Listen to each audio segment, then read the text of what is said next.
Hai, kembali lagi pada channel Bimbel Chief bersama Miss Fitri.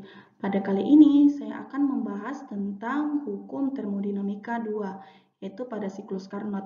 Jadi, siklus Carnot adalah suatu proses dengan sistem gas yang melakukan proses dapat kembali pada keadaan semula. Berikut ini adalah diagram siklus Carnot. Jadi terdapat titik A, B, C, D kembali ke A pada diagram siklus Carnot ini. Dapat dilihat kembali pada garis A ke B itu terjadi pemuaian secara isotermal. Jadi dia terjadi pemuaian karena pada titik A dia terjadi pada volume awal. Kemudian menuju ke titik B dia terjadi pada volume akhir. Jadi ada peningkatan volume terhadap garis A ke B.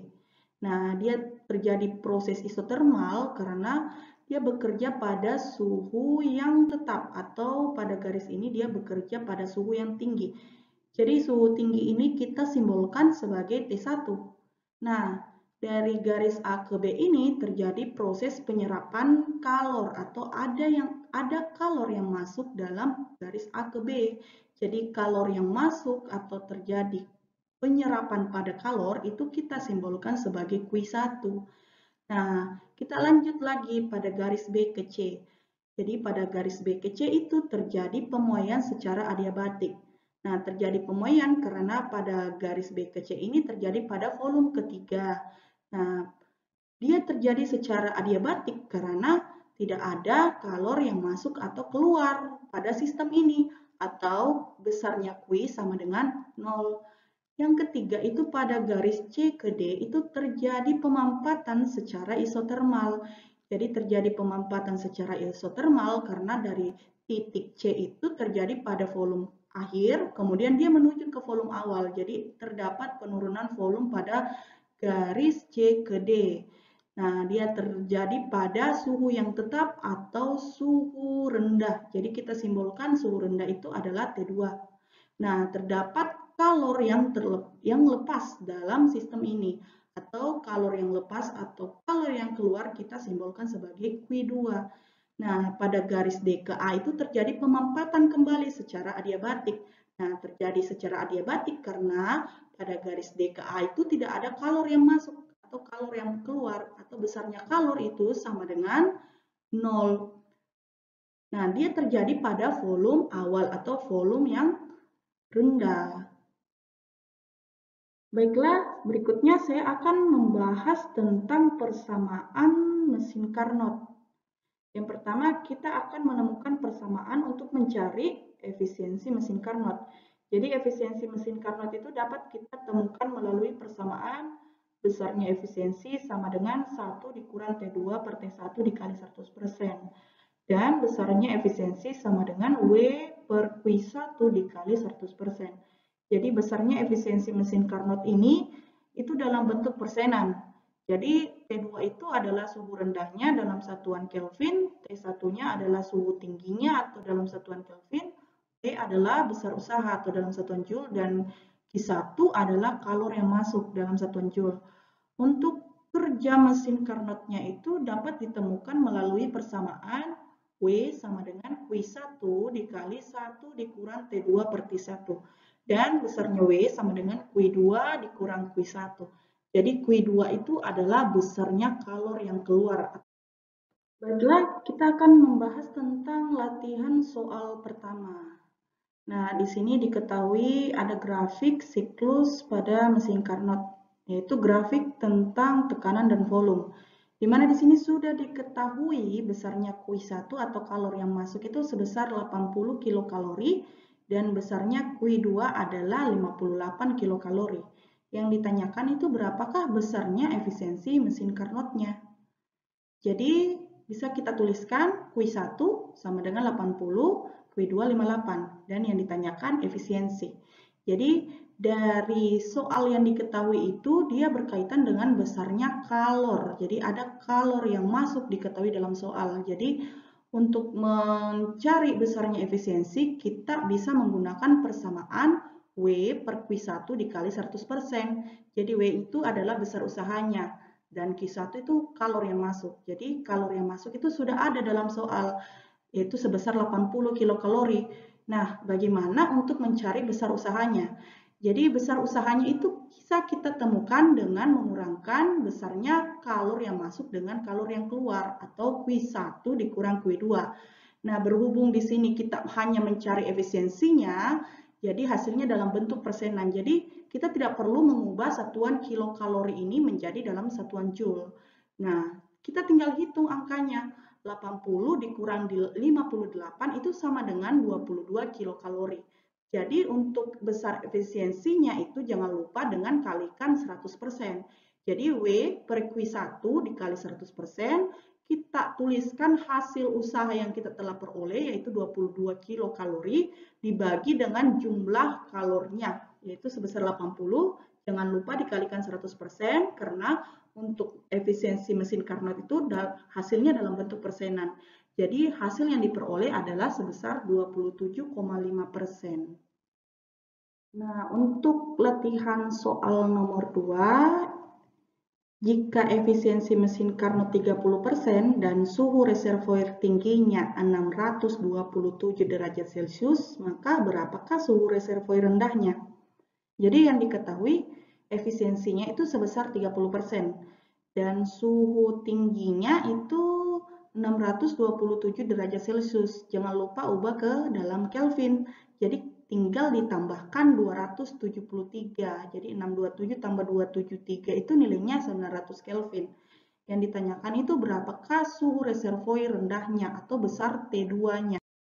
Berhubung besar suhu reservoir rendahnya yang ingin kita ketahui, maka persamaan yang kita gunakan adalah besarnya efisiensi itu sama dengan 1 dikurang T2 per T1, kita kalikan dengan 100%.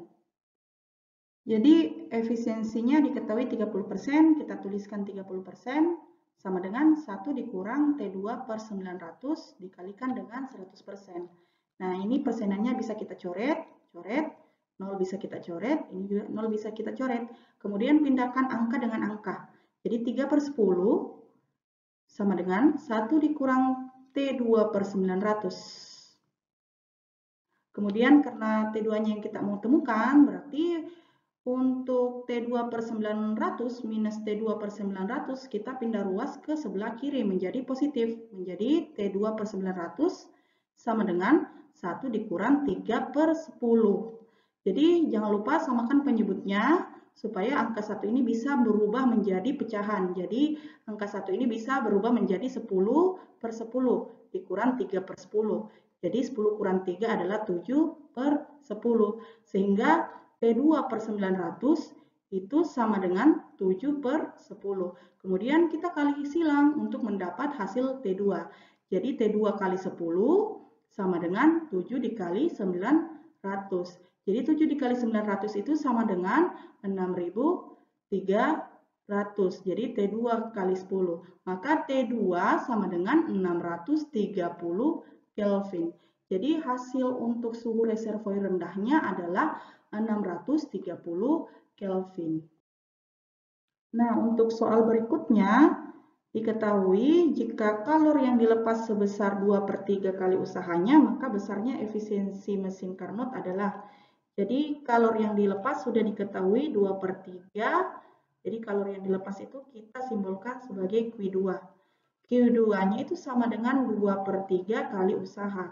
Nah, usahanya itu sudah diketahui sebesar 600 Joule. Sehingga untuk memperoleh Q2-nya, kita cuma mengalihkan dengan W-nya. 2 per 3 kali 600 sama dengan 400 Joule. Nah, untuk mencari besar efisiensinya, maka persamaannya adalah W per Q1 dikali 100%.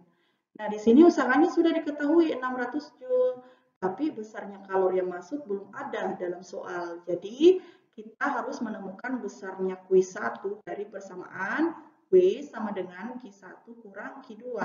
Nah, W-nya 600 sama dengan Q1 yang kita mau temukan dikurang Q2-nya itu sama dengan 400 Joule.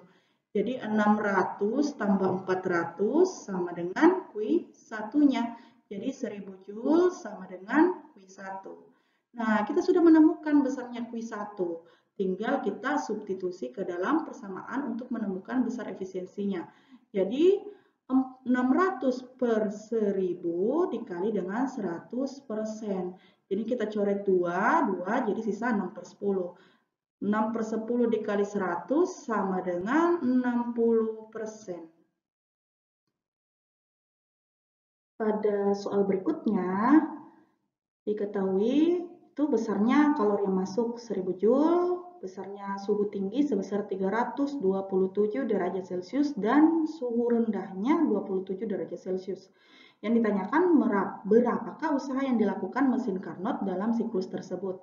Jadi adik-adik sudah lihat dalam soal itu sudah ada nilai Q1 itu sebesar 1000 Joule, kemudian T1-nya sebesar 327 derajat Celcius.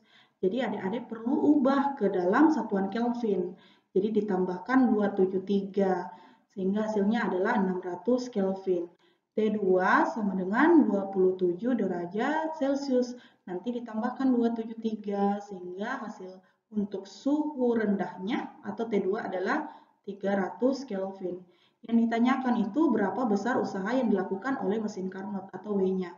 Jadi untuk menemukan W itu dapat ditemukan dengan persamaan W sama dengan Q1 dalam kurung 1 dikurang T2 per T1.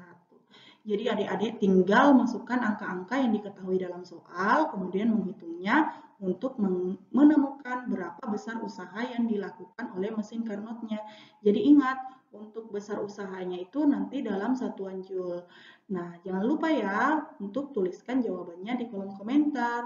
Sampai sini dulu untuk pembahasan hukum 2 termodinamika. Untuk pembahasan selanjutnya akan kita pelajari kembali pada saat les. Oke, terima kasih.